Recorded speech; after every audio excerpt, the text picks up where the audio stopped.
அனைவருக்கும் வணக்கம். என் பெயர் கே. காவல் சுகுணா. நான் 2ஆம் வகுப்பு படிக்கிறேன். என் பள்ளியின் பெயர் ஊராட்சி ஒன்றிய தொடக்கப்பள்ளி. நான் இப்பொழுது திருக்குறள் கதை ஒன்று சொல்ல வந்துள்ளேன். இனியவை கூறல். ஒரு கிராமத்துல தொடக்கப்பள்ளி ஒன்று இருந்தது.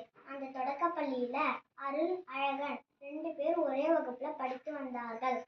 அருள் எல்லார்கிட்டையும் அன்பா பேசி பழகுவான். அதனால வகுப்புல இருக்கிற எல்லா மாணவர்களும் அருள் கிட்ட நட்பா பழகுவாங்க. ஆனா அழகன் எல்லார்கிட்டையும் கடுமையா பேசுவான். அதனால வகுப்புல இருக்கிற எல்லா மாணவர்களும் அழகன் கிட்ட கூடல.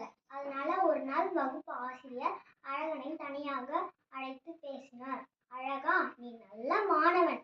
ஆனா நீ எல்லாரிடமும் அன்பாகவும் இனிமையாகவும் பேசு.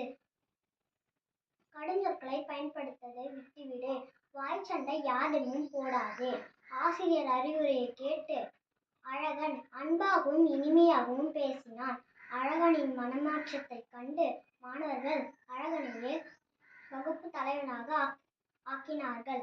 அழகா அப்ப யோசிச்சு பார்க்கறான், நம்ம அன்பாகவும் இனிமையாகவும் பேசினதுனால நம்மளுக்கு இந்த பலன் கிடைச்சிருக்கு அப்படின்னு நினைச்சு பார்க்கறான். அதனால நாமளும் கடுஞ்சொற்களை பயன்படுத்துவதை விட்டுவிட்டு இனிய சொற்களையே பேசுவோம். இந்த கதையில இருந்து நம்மளுக்கு என்ன திருக்குறள் தெரிஞ்சிருக்குன்னா, இனிய உளவாக இன்னாத கூறல் கனியிருப்ப காய் கவர்ந்தற்று. இனிய பொருள், இனிய சொற்கள் இருக்கும்போது இன்னாச்சொல் பேசுவது, கனி இருக்கும்போது காயை உண்பது போன்றவை. நன்றி, வணக்கம்.